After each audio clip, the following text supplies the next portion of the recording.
Hello everyone. Today we're going to start by talking about the cell, different types of cells, and the organelles that are inside of them and their functions. First and foremost, we're going to talk about the components that all cells have. Okay. All cells contain a plasma membrane, which pretty much is on the outside of the cells and just separates the outside of the cell from the inside of the cell. Okay.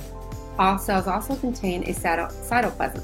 It's that gelatinous-like mixture on the inside of the cell that also includes all of the organelles inside as well. And they all contain the hereditary material known as DNA. Okay, now we're going to talk about the first cells that were ever seen.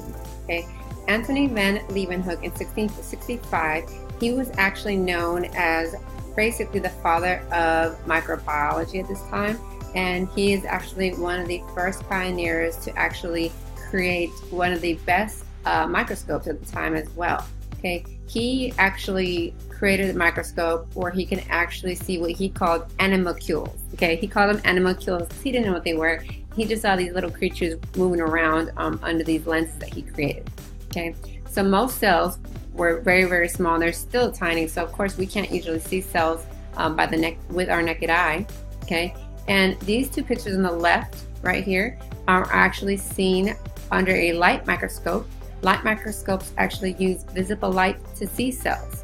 So right here are nasal sinus cells that can be viewed with a light microscope. And then right here, onion cells, which you will see in lab, that are seen with a light microscope. Right here on the right though, as you can see, it's kind of getting into a 3D image. This is seen because electrons are used to form 3D images with an electron microscope. So as you know, electrons are never ever stable. They're kind of just jumping around all over the place. So electrons are kind of used jumping around and kind of forming this 3D image to give off this projected image for us, so we can actually see what's going on under the microscope. Really, really cool images coming up next from a 3D, I'm sorry, not 3D, but an electron microscope are these right here. Love these. These are really cool. But from an electron microscope on the left, we actually see a scabies mite up close and personal. And then also right here, really, really cool fly. Just up close, really cool. You can actually get into really cool detail when you see these guys. Look at the eye, like how many different eyes they actually have. And even then, you can't really even get up close, and you can even probably get use a even higher magnification if you really want to get even more detailed vision of their eye. So it's really neat, really cool microscopes, so we can get into really good images of what kind of organisms we're looking at. So when you look at cells, sometimes people wonder, well, why are they so small? Okay, so how come we just don't have one big giant cell in our bodies? Well, when you think about the size and the actual volume that's in them, it is important because of the actual surface to volume ratio. Okay, and I'm going to kind of just skim through this table real quick to kind of give you a gist as to why surface to volume ratio is important. So right here we have one small cell versus one large cell, so we can actually compare surface to the volume ratio. So if we have a bunch of small cells versus one large cell, and we'll go ahead and go through the total surface area versus total volume and compare them. So right here, total surface area, which is length times width times height of a smaller cell. Okay, we get a measurement of 6. It doesn't give us dimension, but that's okay. We don't need that. But if we compare that to a larger one, surface area, it's 150. Okay. Now volume though, we would have a volume of 1 versus a volume of 125. So that's how much inside contents we can actually put in here. Now, if we had a lot of cells, a lot of little cells to compare these two, okay, the same amount of little cells for to fill this guy up that it would take to fill, same contents to compare these two guys, okay? We can have the total volume equal the same. So 125 inside here would equal to 125 here, so that way we compare these two, so that we can compare them evenly. Okay, so the same volume on the inside. Total surface area though, look what happens. So if we want them to be equal on the inside, look at this. The total surface area here would be 150 still, But on the outside here, think about it, because this would be one surface area, this would be one surface area, this would be one surface area, 750. Think about it. So what surface area is, and I'm just going to show you, like, for example, on this hard drive, okay? Think about it if this was a cell. That means, because think about what happens to cells. Cells have things going in and out at all times, okay? So if you have a much greater surface area, that means that's how much more area you have to basically export and import ions and molecules and proteins and calcium and potassium. So you would benefit from a much greater surface area, having a whole bunch of smaller cells rather than a smaller number of bigger cells. That's why we have a larger amount of smaller cells versus a smaller amount of bigger cells. Okay? So once again, it's all about being able to put things in and take things out of cells. You want to, so if you drink milk that day, your body's going to want to sit there and exchange calcium to put them in your cell, and then release potassium and so forth. So whatever your body needs, it needs to be able to put things in and take things out, okay? So it's all about wanting that extra surface area. So it's a good thing that we have a whole bunch of smaller cells, because we want all that extra surface area, like it shows right here, versus a lot less surface area if we had a much larger cell right here, okay? Same volume when they're compared side by side like this, okay? So the surface to volume ratio is actually 6 versus 1 to 2, okay? Now we're going to get into some important people when it comes to the cell theory. Robert Hooke was the actual first person to call these guys cells. He was the first one to label them as cells, okay? He is also the one to actually find out that they are the smallest unit of life. And then you have Schleiden and Schwann, who formulated the cell theory. What is the cell theory? Okay, they kind of combustulated all these different visions that these other scientists had and came up with the cell theory. Cell theory has 4 components. Number 1, all living things are composed of one or more cells, period. 2, the cell is the basic structure and functional unit of all life. 3, all living cells arise from pre-existing cells. You will never ever have a cell spontaneously generate. So you're not going to have a cell just go poof and automatically come out of thin air. No.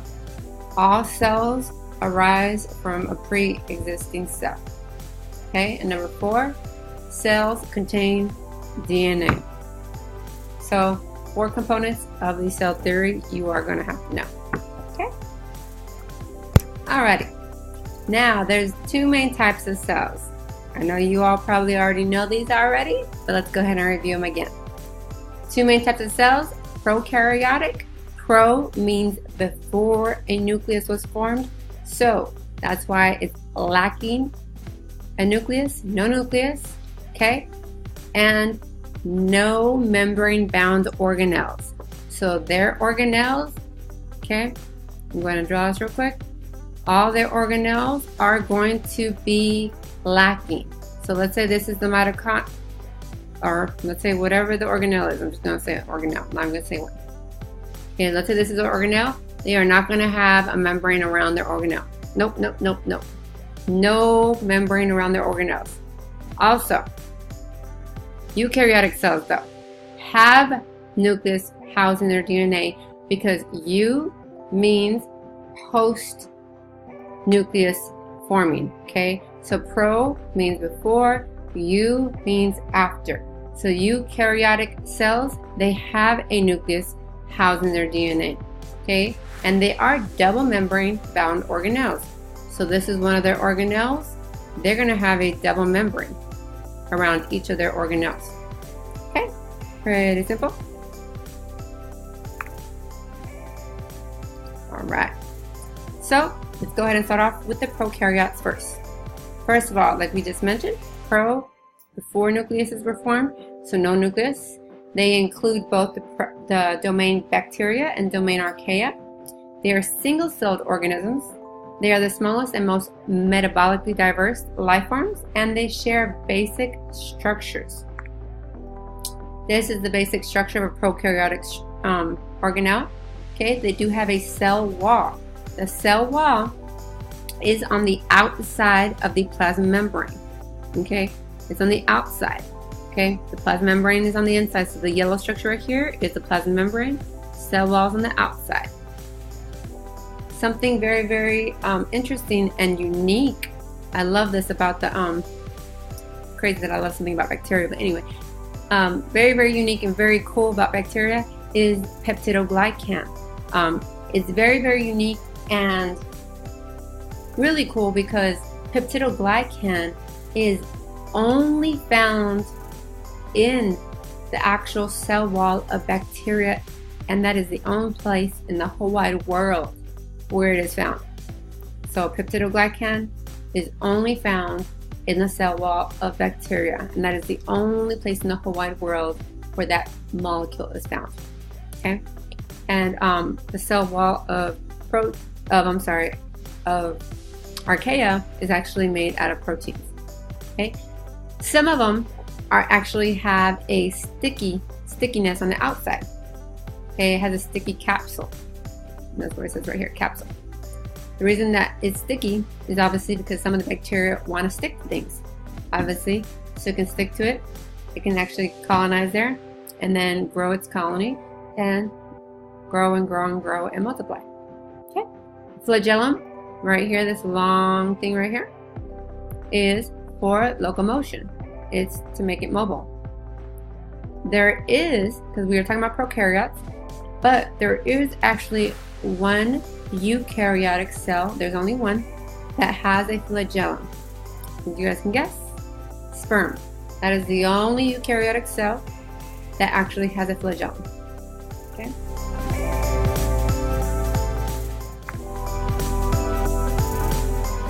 And as we continue talking about prokaryotic structures, there is pili. Okay, pili aids in sexual reproduction. And the pili are these tiny little projections right here all the way around, these kind of little sticker looking things, look like little stickers, like thorns. Okay, that is actually during sexual reproduction, they'll actually come together during binary fission sometimes and actually exchange genetic information. Then there's ribosomes. They actually do have ribosomes throughout inside right here. That's actually to make proteins. Then they actually have a nucleoid region. Okay, remember they actually don't have an enclosed nucleus. So nucleoid region is kind of just this inside area where their DNA is. It's just a long strand of circular DNA, and that's their nucleoid region. And they have plasmids. Plasmids are just small circles of DNA carrying only a few genes. Right here, little tiny plasmids. Okay. And they form biofilms. Biofilms, I think, are kind of cool too. Okay, they're actually pretty much just like a whole bunch of different kinds of microorganisms that come together. So first, you have a couple bacteria that come and land on a surface. Then after the first couple come, then they aggregate and a whole bunch attach and keep adding, and then a whole bunch more keep adding, and they can't keep adding and adding and adding, and it's a whole colony of different kinds of microorganisms that come together. So it doesn't have to be just one kind of colony or one kind of microorganism. No, it could be anything from bacteria, algae, fungi, protists, and more. It doesn't matter what it is. But basically, they help each other with protection and feeding off each other and everything else. But it's really neat, really cool, and they actually grow and grow and grow, and then eventually they'll disperse out until they actually can grow into another biofilm elsewhere. Really neat. And here's an example of a biofilm that is actually inside of you. Okay, here's an actual 3D image, and this is from a scanning electron microscope image. Okay. Where it's actually greater than 30,000 species of bacteria that normally inhabit our large intestine, and it's a biofilm actually consisting of a whole bunch of microorganisms that protect your intestinal surface from colonization by harmful species. while producing needed vitamins and helping us digest our food. So as you guys can see, it's a whole bunch of different microorganisms in there, not just one or two. Now we're going to get into the ones that we are more relatable to, because we have eukaryotic cells, because we're multi-celled organisms, which is eukaryotic cells. Okay, so because you know that there's 4 different groups of eukaryotic cells. There's protists, fungi, animals, and plants. Okay, their organelles are membrane bound here. Okay, they do have a double membrane around them. Okay. They also, what else is unique about eukaryotic cells? They are multi-celled here. And they do have a plasma membrane which regulates what goes in and out of it. Very, very important. Okay, the phospholipid bilayer here is embedded with tons of different proteins, as you guys can see. We do have a protein channel here, right here, which allows things in and out. We do have a cholesterol sticking out here. We have another protein molecule here, a carbohydrate chain sticking out. We have protein molecules here. We have the phospholipid bilayer is actually labeled over here. A whole bunch of stuff that's going on right here in the phospholipid bilayer. We have the polar heads. Polar heads are right out here, because remember, they're hydrophilic, which means they're water loving. So they're going to be facing the outside of the cell, which is actually has gelatinous fluid, which is water, kind of water-like fluid out here. And then the inside of the cell actually has a gelatinous-like fluid as well. So the hydrophilic heads are going to be facing this side and that side. And then the water-fearing fatty acid tails are going to be facing each other on the inside, because they don't like the water. Okay, they're going to be over here. Okay. And the plasma membrane is called a fluid mosaic model, and that's because it's actually not stationary at all. It is actually quite the mover and shaker, but we're going to get to that later when we get to the lecture on plasma membrane. So I'll get into the details on that later. Okay, so right now we're going to be talking about the organelles of the eukaryotic cell though. So the organelles of the eukaryotic cell are, number 1, the nucleus. The nucleus, which you guys have all heard of, has different parts to it. I know you guys have all drawn it where it's just a little circle on the very center of the cell, but it has some important things to it. Like number 1, chromatin. A lot of people write chromatin as the DNA, but chromatin actually is DNA and histone proteins that are actually wrapped around those proteins. So it's DNA with histone proteins in there, and then what happens is when it's getting ready to actually undergo replication, that chromatin tightens up really, really, really tight into chromosomes. So just imagine spaghetti. So chromatin is actually like really, really loose spaghetti, and then when it's time to replicate, that spaghetti just condenses and gets super, super, super, super tight to the point where you can't even, it won't even budge. It's just this huge, hard, compacted, solid piece of wood. That's chromosomes. And that's what it has to do, because there's so much information when replication occurs that it all needs to get compacted really tightly. So that's what happens. Okay, and that chromatin in this picture is all these little squiggly lines right here. That's inside this nucleus, and this whole thing right here is the nucleus. So this is usually what you see inside of the cell. Okay, then the nucleoplasm. So all this liquid inside the nucleus right here is a semi-fluid interior portion of the nucleus. Okay, the nuclear envelope. So remember, everything inside the eukaryotic cell is membrane bound. So this is a membrane around the nucleus. Okay, so it does have a double membrane right here around the nucleus, and they have pores. All these are little pores. Okay, and those pores are going to be very important later on when we talk about transcription and translation. So keep that in mind. Okay, and it does have a nucleolus. Oh gosh, something else, right? So here's the nucleolus. This is where ribosomal RNA is made. Okay, ribosomal RNA is going to be important because we need ribosomal RNA to make proteins later on. So Just for right now, you just need to know that's where ribosomal RNA is made though, right there in the nucleolus part, okay? Next organelle is going to be the ER, the endoplasmic reticulum. Okay, there's two parts to the endoplasmic reticulum. Okay, there's the smooth ER and the rough ER. Really, really easy to remember which is which. One looks rough, one looks smooth. Okay, the one that's closest to the nucleus, here's the nucleus right here. We're just pretending like we kind of chopped off a big piece. So this, it's kind of like it's opened up. Okay, so we chopped off this big piece, but the part that's connected to the nucleus is the rough ER. See how it kind of looks rough because it has all these little spots on it? That's the rough ER. Okay, those little spots are ribosomes.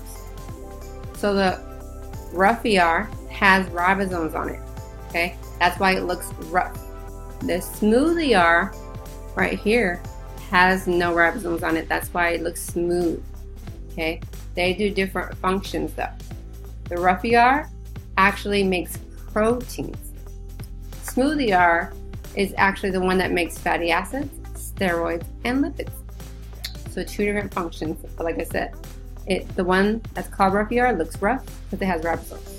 The one that's called smooth has nothing on it, looks smooth, and two different functions. Right here, which one have we nicknamed the post office? Okay, that is the Golgi apparatus or the Golgi body. You can call it whatever you want. It's called both different things. Those names are interchangeable. The Golgi body, Golgi apparatus, but the Golgi is AKA the post office because it literally gets whatever is coming in from the ER or from the endoplasmic reticulum and then kind of gets it in, processes it, and then repackages it and then sends it on its way. That's why we call it the post office. It modifies molecules within vesicles and then sorts it, repackages it for a new destination. So like I said, it's getting things from the ER, it's remodifying it and repackaging it and then sending it on its way. Then the next item right here is going to be a lysosome. Okay, lysosome are vesicles that digest worn out organelles, food particles, viruses, and bacteria. Okay, these are very, very important because these actually keep all those bad things in check in your cell. Okay, they have digestive enzymes, so they're kind of like the watch out, and I call them the Pac-Man. They're like dun dun dun dun dun dun dun dun. They're like kind of just looking around, kind of just checking out everything going on in your cell. If there's something, a foreign body or a foreign particle that's not supposed to be there, that's when the lysosome is coming by, and then chomp. It's going to take it out. It's going to get rid of it for you. It's going to make sure whatever's not supposed to be there gets taken out. Okay? Like right here. Here's the lysosome. Right here. Here's a bacterium that came in your body. Okay? It's coming through here. It's coming through here. But here comes Pac-Man. Dun dun dun dun. And it gets killed. And the enzymes that it has, it takes it out. So lysosomes are awesome. Okay? There is a problem though for people who actually have or lack, I should say, the enzyme that actually creates lysosomes. If they lack the enzyme that lysosomes produce, it can actually lead to Tay-Sachs disease. The reason being is because they're unable to actually, if they're lacking that enzyme that actually allows them to digest and remove certain things like the lipids or anything like that that naturally is supposed to be digested and got rid of by your body, then your body actually just builds up all these things that it should have naturally gotten rid of. And in particular, it's a specific enzyme that is supposed to be created and digest of lipids. Well, since your body's not able to do that, it's a buildup of the specific lipid that builds up in your brain, and then it leads to Tay-Sachs disease. So it's really unfortunate, but that's actually an issue when it comes to a mutation with lysosomes. So there's also the organelle, which is known as a vacuole. Now vacuoles are a little bit different, but they both exist in plant cells and animal cells. Okay, vacuoles in plant cells is actually called a central vacuole because it is so huge. It's big. It takes up a majority of the actual plant cell. Okay, it rids the plant cell of excess water, and it actually stores a lot of things like ions and the chlorophyll A and B for plant cells and plant pigments, and it's huge. You'll see it if you guys look at plant cells in lab under the microscope. It's this huge part of the plant cell. Okay, in animal cells, they're a lot smaller. It's this little guy right here, little vacuole right here. And in animal cells, they actually store things like adipocytes or fat, so a lot smaller. But in plant cells, they're huge, and that's why it's called the central vacuole in plant cells. So now we're going to talk about energy-related organelles. In animal cells, it is called a mitochondrium. I call this the ATP powerhouse. This guy goes to town when it's making energy for us. Okay, it makes the energy molecule ATP through aerobic respiration. It has a double membrane, and it has its own DNA and ribosomes.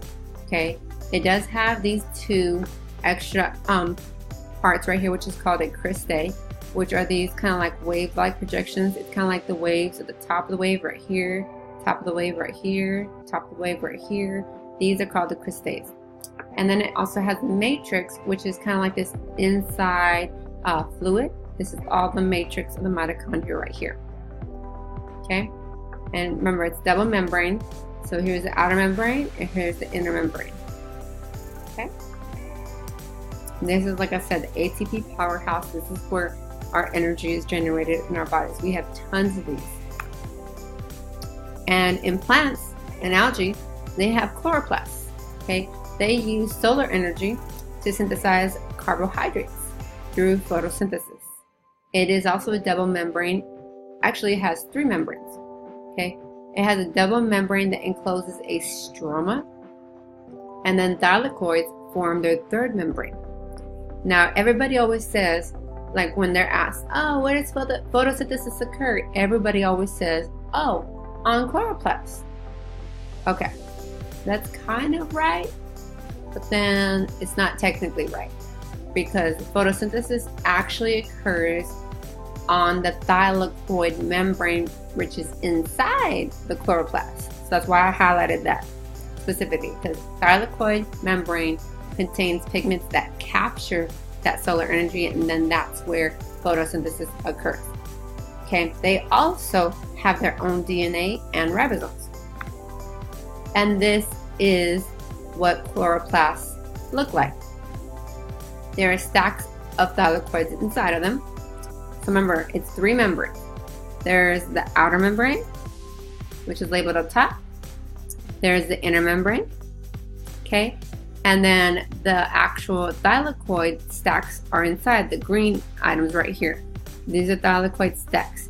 So each one of these little pancake looking things, like right here, that's a thylakoid, that's a thylakoid. Each one of these little pancakes is a thylakoid, okay? And then a whole stack is called a granum. And then all this area inside, around all of these thylakoids, that's called a stroma. That's all that space inside of a chloroplast. That's not the actual thylakoids. That's the stroma of the stroma of the chloroplast. Okay, but this whole thing is a chloroplast. So I believe you guys will be looking at this in lab. So really, really cool to see though. But on this actual thylakoid membrane, so on this guy itself, this is where photosynthesis is going to be occurring. These are nice little tables to specify the actual functions of each of the organelles that we just talked about. So you might want to look at these, jot these down, make your own little notes. Really, really good to look at and follow back up on.